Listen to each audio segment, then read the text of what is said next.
Hi everyone, today's video is on buoyancy and displacement. Before we learn about buoyancy, we have to know what displacement is.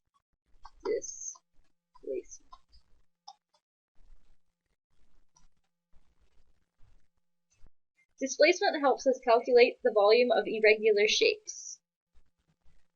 For example, we can calculate the volume of this cube easily with its dimensions. Volume equals length times width times height. But what about an irregular shape, like this key? There are no volume formulas for this, so what can we do? This is where we use displacement. If we take this key and place it into the graduated cylinder filled with water, we see that the water level will rise. Why? Because the volume of the key is displacing the water. The amount that the volume rises on the graduated cylinder is equal to the volume of the key. Here are pictures of the cylinder before the key was added and after. To calculate the volume of the key, we take the total volume of the water and the key and subtract the volume of just the water. So the volume of the key is 52 milliliters minus 50 milliliters, which equals 2 milliliters. If we put the cube in the water, we see that the water level rises to 54 milliliters. Using the same strategy as before, can you calculate the volume of the cube?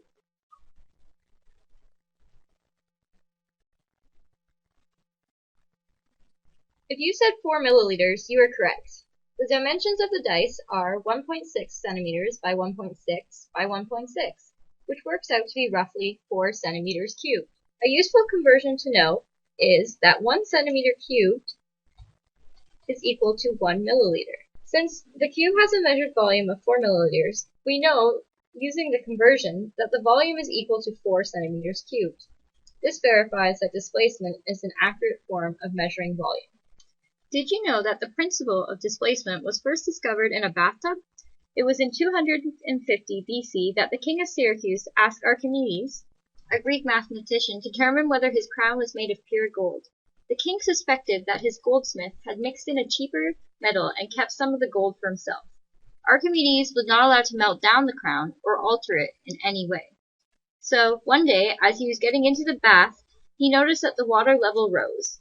He got so excited that it's said that he ran out into the streets, still naked, yelling Eureka. We'll discuss a little later why he was so happy. Now, let's look at buoyancy. Buoyancy is the upward force exerted by a fluid, either a liquid or a gas, on an object that it is in. Let's look at this piece of wood floating in water.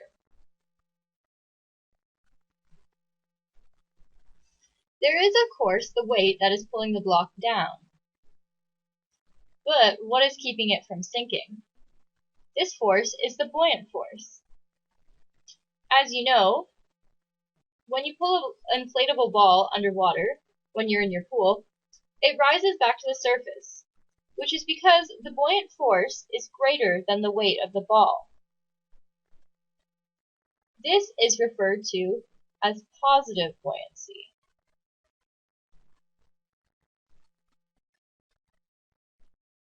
But what happens if an object sinks, like this steel ball?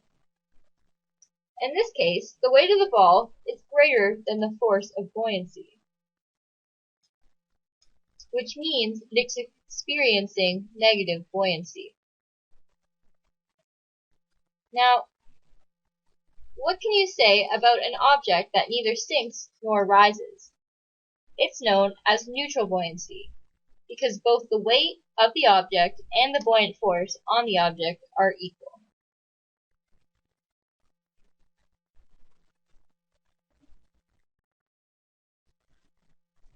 But what makes an object float?